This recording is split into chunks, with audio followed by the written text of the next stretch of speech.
Tuu dippaa munkaan Oreo erilaisiin makuyhdistelmiin. Rehellisesti mä en edes tiedä mitä kaikkea täällä on, joten eiköhän lähdetä testailemaan. Totta kai mä valitsen ton maidon ekana. Okei, se ei ollut maito. Tää on piimää.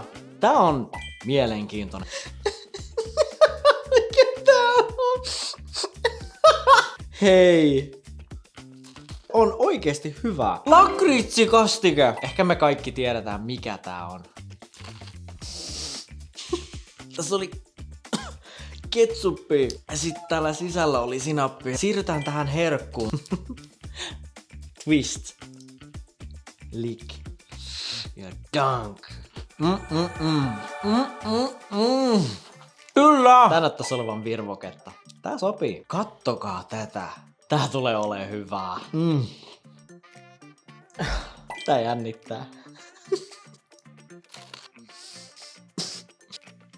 Onks tää chili? Tän on oltava maitoa. Tää pelastaa mut nytte. Oreo maitolasillisen kanssa. Onks tää matcha? Meillä on täällä yksi kippo vielä. Tää on niin hyvä. Oliks tää siis vaniljajäätä? Mihin sä dippaisit sun Oreoa? Mä otan nää mukaan.